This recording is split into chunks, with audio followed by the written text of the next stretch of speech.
एतः खल्वस्य बन्धाय मुक्तये चात्मनो मतम् गुणेषु सुक्तं बन्धाय रतं वा पुंस मुक्तये।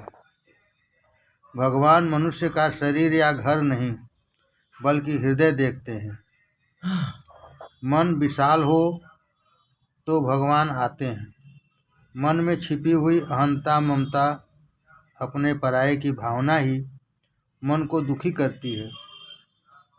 मन के ये धर्म आत्मस्वरूप में भासमान होने के कारण आत्मा स्वयं को सुखी दुखी मानती है, परंतु वास्तव में वह आनंद रूप है। मन के सुधरने पर सब कुछ सुधरता है और मन के बिगड़ने पर सब कुछ बिगड़ता है। मन के सुधरने पर सब कुछ सुधरता है और मन के बिगड़ने पर सब कुछ बिगड़ता है। सुख दुख के दाता हैं अहम मन्यता और ममता। उन्हें छोड़ देने पर ही आनंद रूप मिलता है। पाप करने के लिए किसी की प्रेरणा देने की जरूरत नहीं पड़ती। पाप करने के लिए किसी को प्रेरणा देने की जरूरत नहीं पड़ती, किंतु पुण्य करने के लिए प्रेरणा देनी पड़ती है। मन अधोगामी है। मनुष्य का मन पानी की भांति गड्ढे की ओर ही बहता है। जल की तरह मन भी अधोगामी है। जल की भांति मन का स्वभाव भी ऊपर नहीं नीचे की ओर जाने का है। इस मन को ऊपर चढ़ाना है, उसे परमात्मा के चरणों तक ले जाना है। यंत्र के संग में आने से पानी ऊपर चढ़ता है, उसी तरह मंत्र के संग में आने पर मन ऊपर चढ़ता है। यंत्र के संग में आने से पानी ऊपर चढ़ता है, उसी तरह मंत्र के संग में आने से मन ऊपर चढ़ता है। मन को मंत्र का संग दो। मंत्र का संग होगा तो अधोगामी मन ऊर्ध्वगामी बनेगा। जिसने अपना मन सुधारा है वह दूसरों को भी सुधार सकेगा। मन को सुधारने का और कोई साधन नहीं है। मन को सुधारने का और कोई साधन नहीं है। मन शब्द के अक्षरों को उलट दोगे तो शब्द बनेगा। मन शब्द के अक्षरों को उलट दोगे तो वह शब्द बनेगा नम। नम और नाम ही मन को सुधारते हैं। नम और नाम ही मन को सुधारते हैं। मन को स्थिर करने के लिए नाम जप की आवश्यकता है।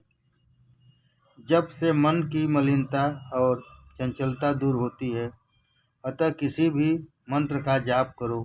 सांसारिक विषयों के संग से बिगड़ा हुआ मन ईश्वर का ध्यान करने से सुधरता है।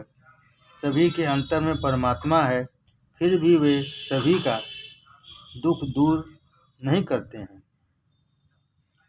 सभी के अंतर में परमात्मा है, फिर भी वे सभी का दुख दूर नहीं करते हैं। अंदर विराजे हुए चैतन्य रूप परमात्मा मन बुद्धि को प्रकाश देते हैं। भगवान का स्वरूप ऐसा तेजोमय है कि हम जैसे साधारण जीव उन्हें देख नहीं पाते। भगवान का निर्गुण स्वरूप सूक्ष्म होने के कारण दिखाई नहीं देता और भगवान का सगुण स्वरूप तेजोमय है, अतः वह भी नहीं दिखता। इस कारण से हम जैसों के लिए तो भगवान का नाम स्वरूप मंत्र स्वरूप ही इष्ट है। भगवान का निर्गुण स्वरूप सूक्ष्म होने के कारण दिखाई नहीं देता और भगवान का सगुण स्वरूप तेजोमय है, अतः वह भी नहीं दिखता। इस कारण से हम जैसों के लिए तो भगवान का नाम स्वरूप मंत्र स्वरूप ही इष्ट है। भगवान चाहे स्वयं को छिपा लें, किंतु अपने नाम को छिपा नहीं सकते।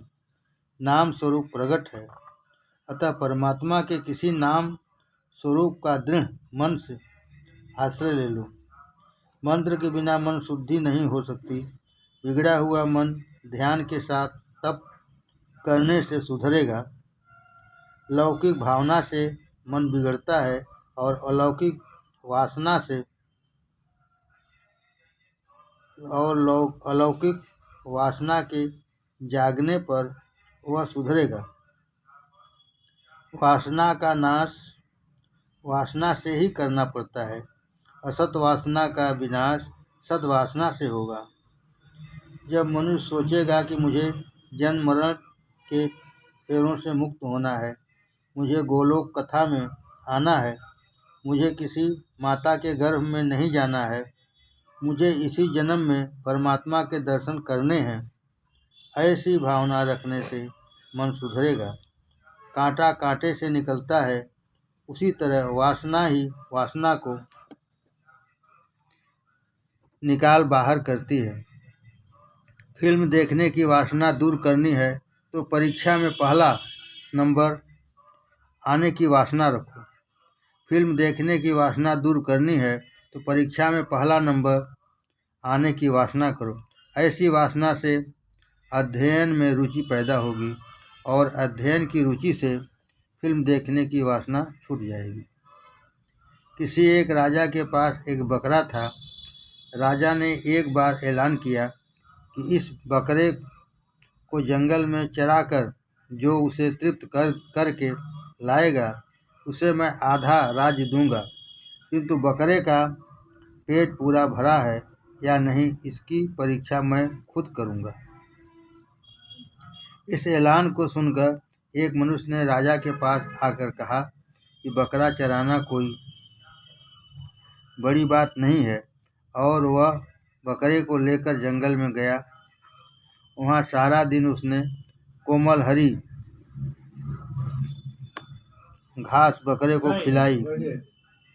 शाम होने पर उसने सोचा कि अब तो बकरे का पेट भर गया होगा, क्योंकि सारा दिन उसे चराता फिरा हूँ।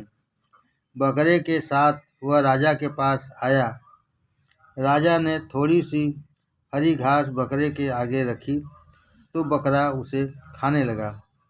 इस पर राजा ने उस मनुष्य से कहा कि तूने उसे पेट भर खिलाया ही नहीं है, वरना वह घास क्यों खाने लग जाता।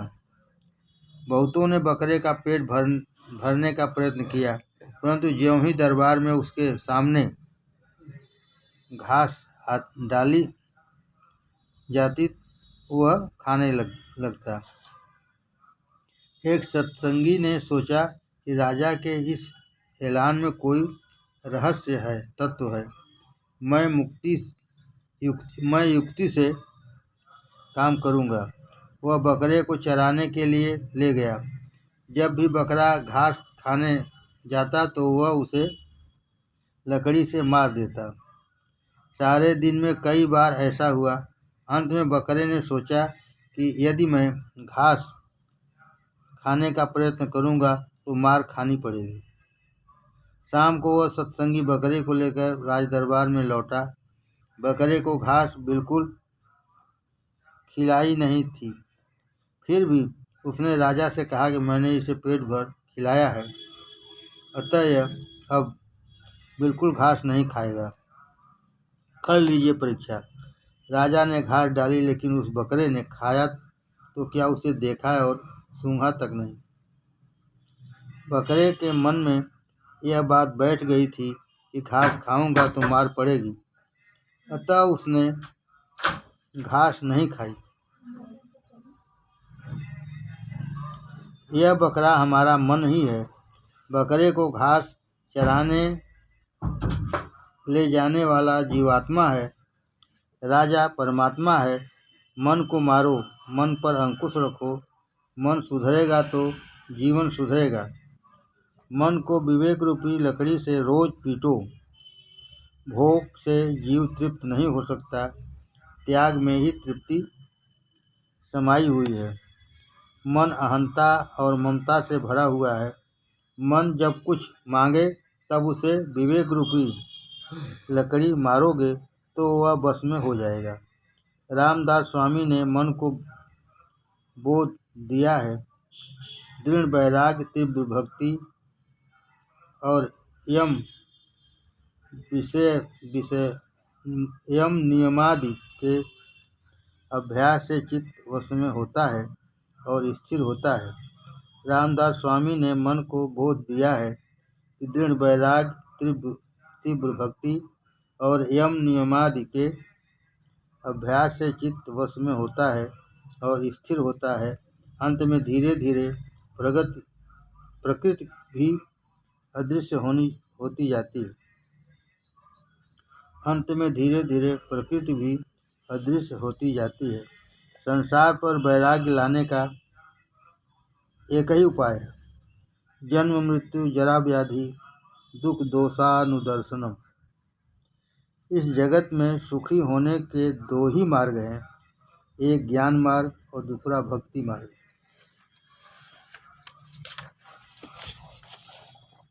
ज्ञान मार्ग कहता है कि सब कुछ छोड़कर परमात्मा के पीछे पड़ो। बिना वैराग्य के ज्ञान नहीं मिलता। ज्ञान मार्ग में वैराग्य मुख्य है, इसमें सब कुछ छोड़ देना पड़ता है। ज्ञानी सब कुछ छोड़कर एक भगवान को ही पकड़े रहता है।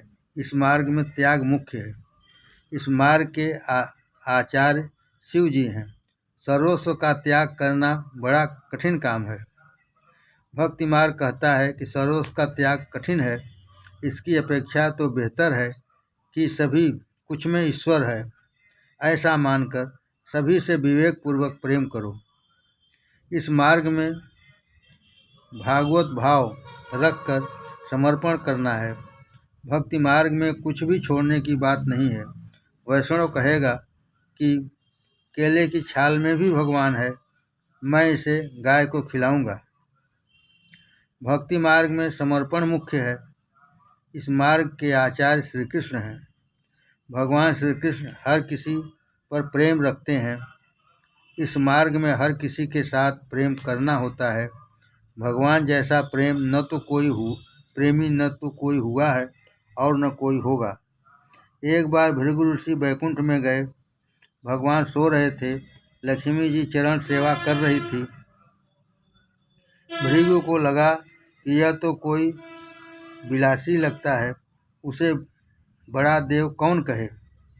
ऋषि तो परीक्षा करने ही आए थे, अतः उन्होंने सोए हुए भगवान की छाती पर लात मार दी।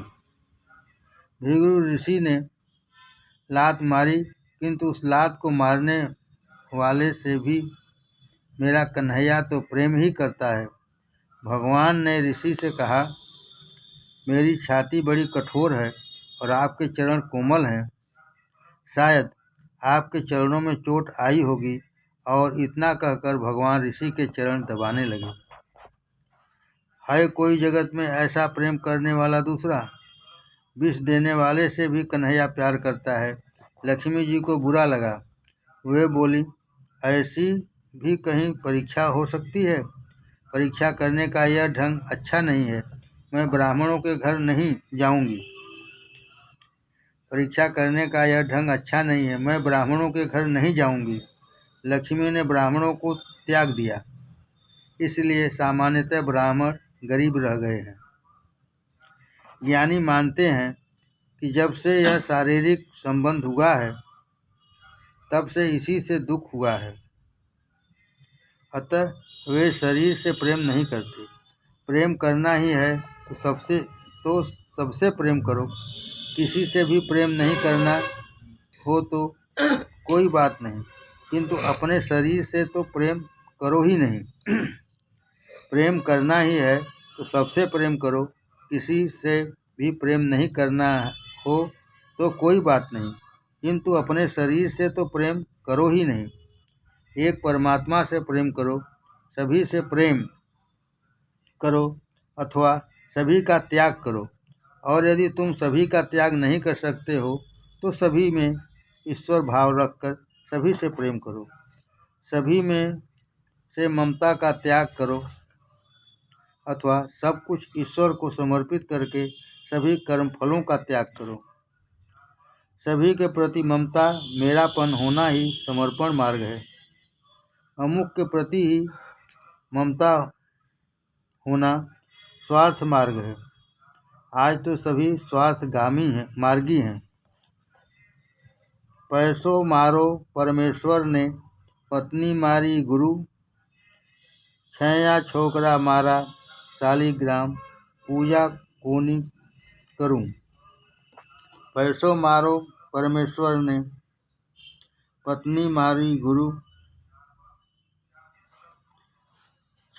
छैया छोकरा मारा शालिग्राम, पूजा कौनी करूं। अर्थात धन संपत्ति मेरा परमेश्वर है। धन संपत्ति मेरा परमेश्वर है, मेरी पत्नी ही मेरी गुरु है और मेरी संतान मेरे शालिग्राम है। अब मैं पूजा करूं भी तो किसकी। धन संपत्ति मेरा परमेश्वर है, मेरी पत्नी ही मेरी गुरु है और मेरी संतान मेरे शालिग्राम है। अब मैं पूजा करूं भी तो किसकी। जो संसार में से जागृत नहीं होता वह कभी कन्हैया को पा नहीं सकता। कंस काम और अभिमान है, वही सभी को कारागृह में रखता है। कंस काम और अभिमान है, वही सभी को कारागृह में रखता है। जागृत कौन है? जो मन से विषय सुख का त्याग करके भगवान के नाम का जाप करे वही। जागृत कौन है? जो मन से विषय सुख का त्याग करके भगवान के नाम का जाप करे वही। जगत में कौन जागृत हुआ है? तुलसीदास जी कहते हैं, जानिए तबहि जीव जग जागा, जब सब विषय विलास विरागा। जब सभी में विषय विलास के प्रति वैराग्य उत्पन्न हो जाए तब मानो कि वह जीव जागा है। कपिल कहते हैं, माताजी, यह मन अनादिकाल से संसार में भटकता आया है। सत्संग से मन सुधरता है, वासना का त्याग करने से मन सुधरता है। विवेक पुरुष संग अथवा आसक्ति को आत्मा का बंधन मानते हैं, किंतु संत महात्माओं के प्रति जब आसक्ति का संग हो जाए तब मोक्ष के द्वार खुल जाते हैं। विवेक पुरुष संग अथवा आसक्ति को आत्मा का बंधन मानते हैं, किंतु संत महात्माओं के प्रति जब आसक्ति या संग हो जाए तब मोक्ष के द्वार खुल जाते हैं। अतः सत्संग करो। देवहूति ने कहा, आप सत्संग करने की आज्ञा देते हैं, किंतु मुझे तो इस संसार में कहीं कोई भी संत दिखाई नहीं देता।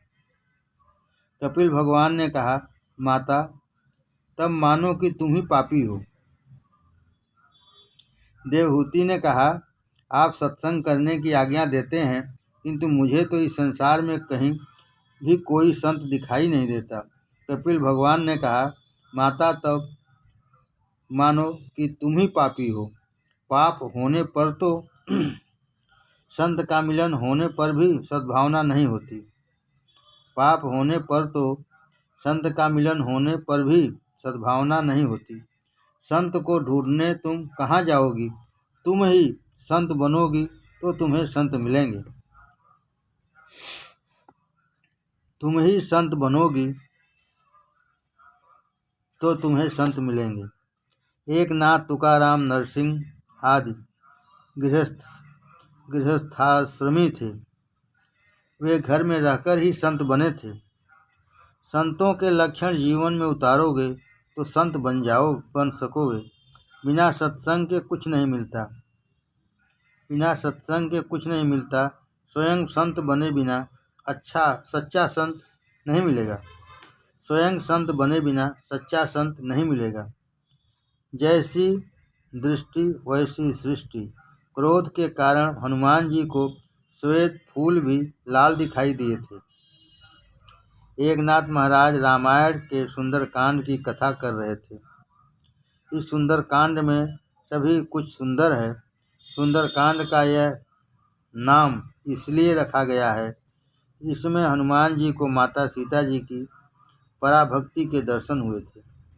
ब्रह्मचर्य और राम नाम हो तो इस संसार सागर को पार किया जा सकता है। हनुमान जी जैसे ही इस सागर को पार कर सकते हैं।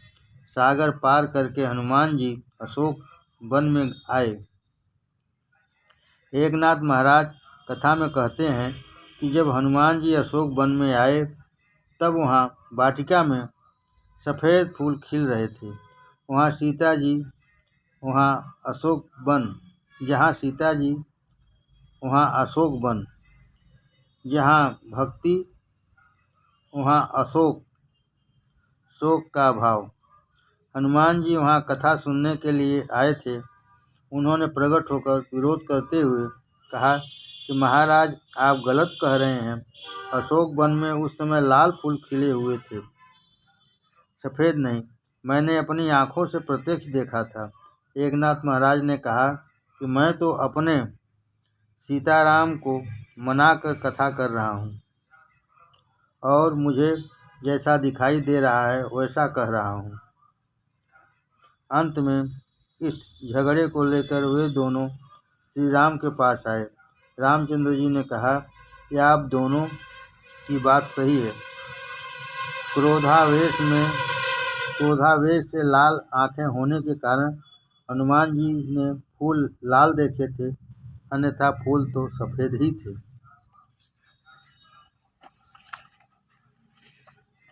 जिसकी दृष्टि जैसी होगी उसे वैसी ही सृष्टि दिखाई देगी। दुर्योधन को जगत में कोई संत न मिला, उसने सभी को दुर्जन ही पाया। युधिष्ठिर को कोई दुर्जन नहीं मिला, उसने सभी को सज्जन ही पाया। संतों के धर्म लक्षण में तितिक्षा को प्राधान्य दिया गया है। सहन करोगे तो सुखी होगे। संतों का चरित्र पढ़ो। संतों को कई दुख सहने पड़े हैं, किंतु उन दुखों का संतों पर कुछ असर नहीं होता।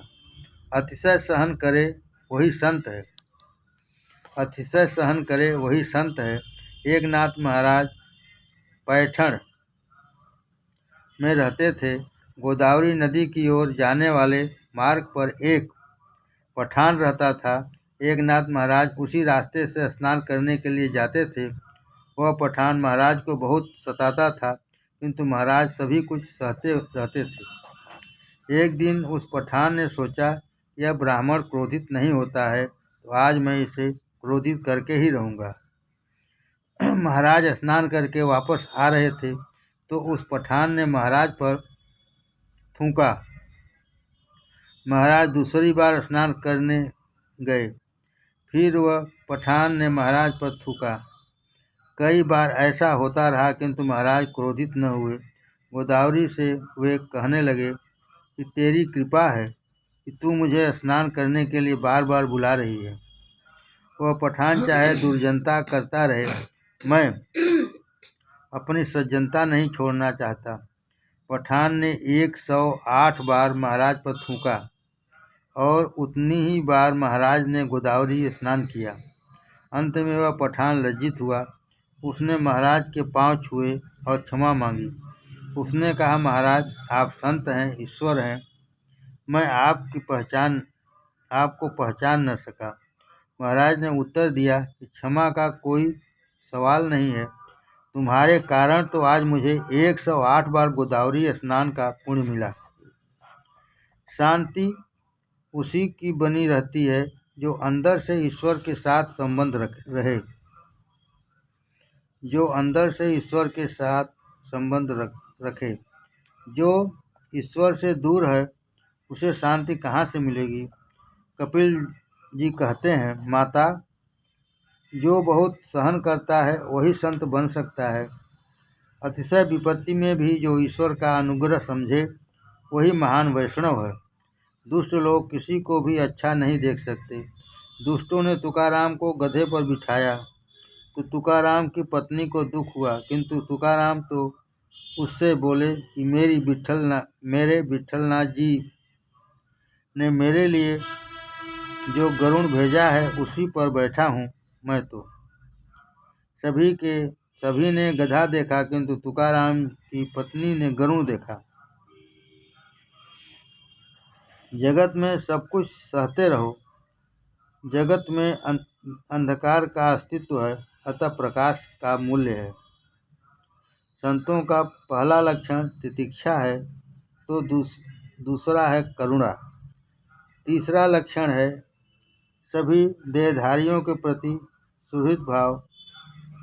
अजात शत्रु, शांत सरल स्वभाव आदि भी संतों के लक्षण हैं। शांति की परीक्षा प्रतिकूलता में होती है।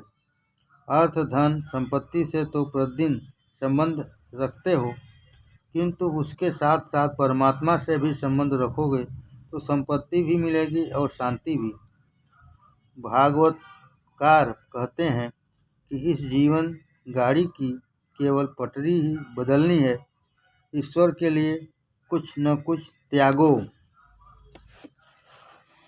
संत पुरुष प्रभु के हितार्थ सर्वस्व का त्याग करते हैं। यत्कृते त्यक्त कर्मणि त्यक्त स्वजन बांधवा। संत मेरे अर्थात परमात्मा के संपूर्ण कर्म तथा अपने सगे संबंधियों का त्याग करते हैं। संत मेरे अर्थात परमात्मा के संपूर्ण कर्म तथा अपने सगे संबंधियों का त्याग करते हैं। संत परमात्मा के लिए संसार के विषयों का बुद्धिपूर्वक त्याग करते हैं। भगवान परीक्षा करके ही अपनाते हैं। भूखे मारूं, भूखे सुबाडूं, तन भी फाड़ पांडु छाल, पक्षी करिस न्याल। मैं भूख से व्याकुल करूँगा, भूखा भी सुलाऊँगा, तन को गला दूँगा और तब उसे माला माल करूँगा। मैं भूख से व्याकुल करूँगा, भूखा ही सुलाऊँगा, तन को गला दूँगा और तब उसे माला माल करूँगा। भगवान ने नरसिंह मेहता की कई बार परीक्षा ली थी, पर वे भगवान इस कलयुग में आप ऐसी परीक्षा करेंगे तो कोई भी आपकी सेवा नहीं करेगा।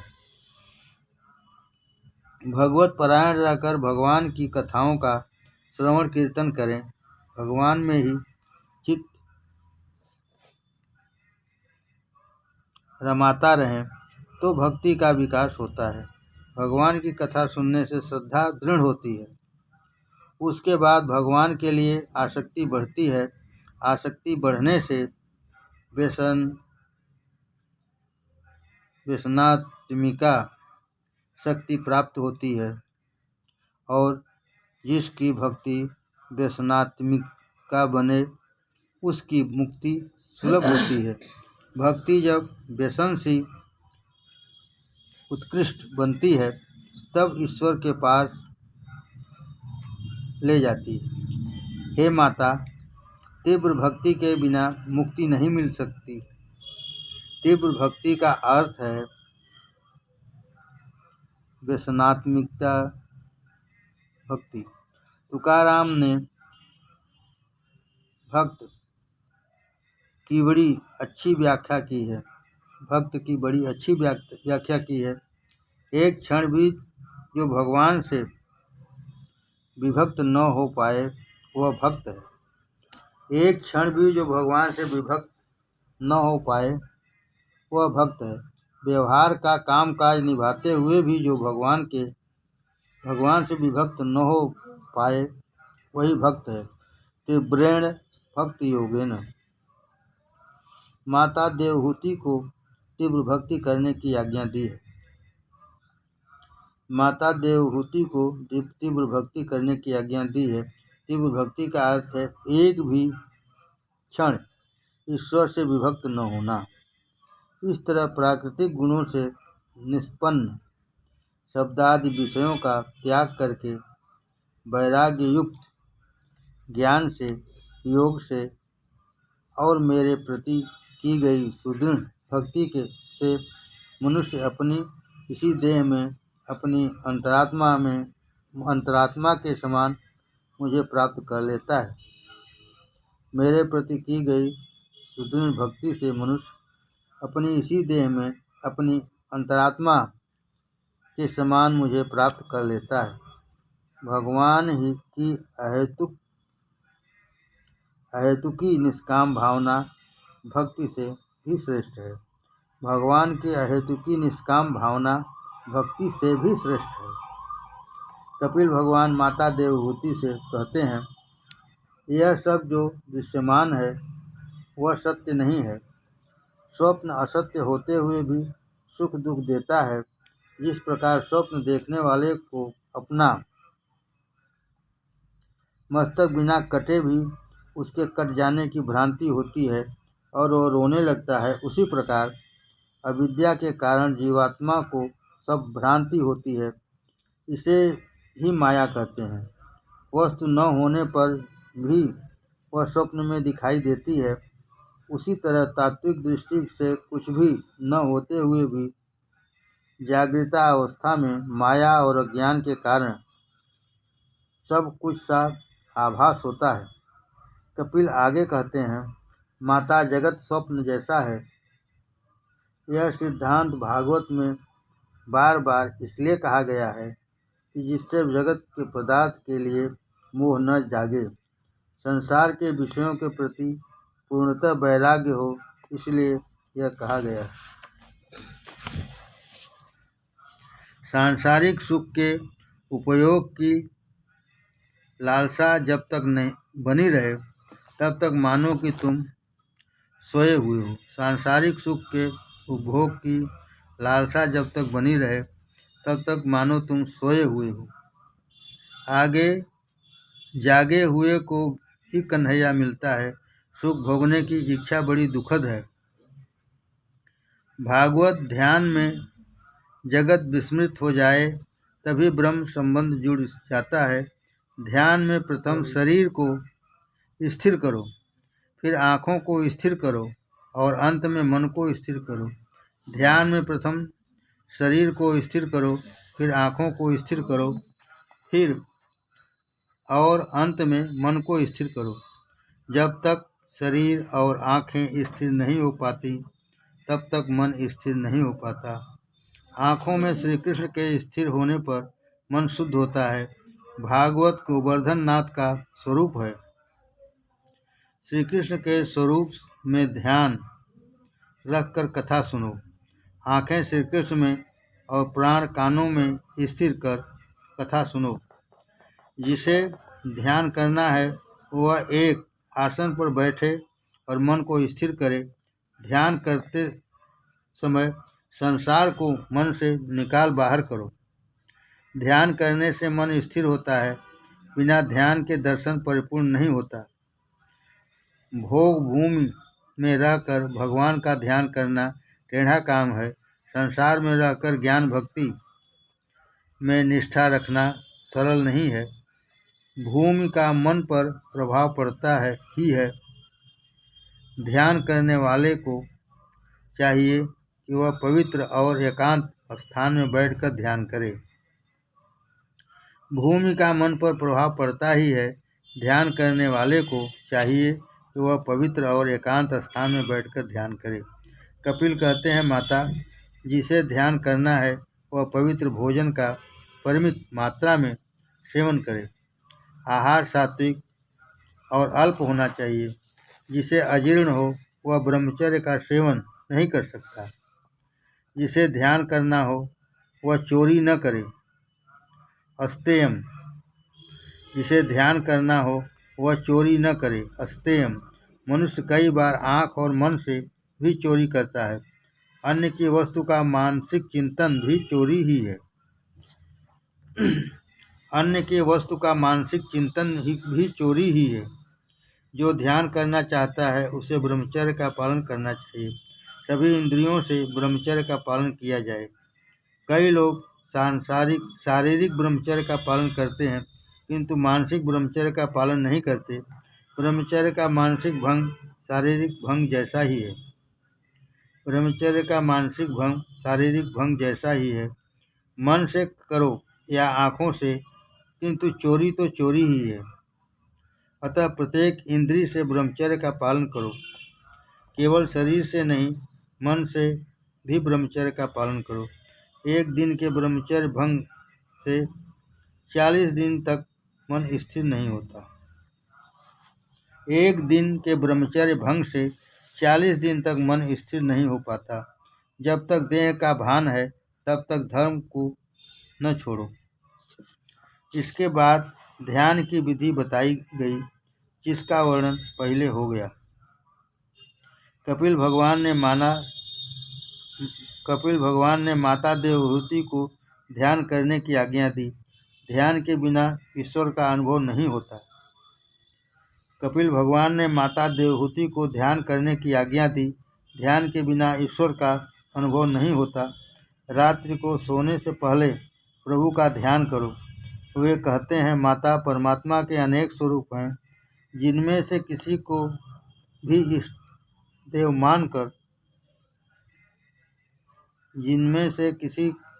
इष्ट देव मानकर उसका ध्यान करो। व्यास जी ने किसी विशेष स्वरूप का आग्रह नहीं किया है। तुम्हें जो भी स्वरूप पसंद आए उसी का ध्यान करो। हे माता, तुम चतुर्भुज नारायण का ध्यान करो। ध्यान करने से पहले ठाकुर जी के नाम के साथ संबंध स्थापित करना जरूरी है। ध्यान करने से पहले ठाकुर जी के साथ संबंध स्थापित करना जरूरी है। दास्य भक्ति में पहले चरणों में दृष्टि स्थिर करनी पड़ती है।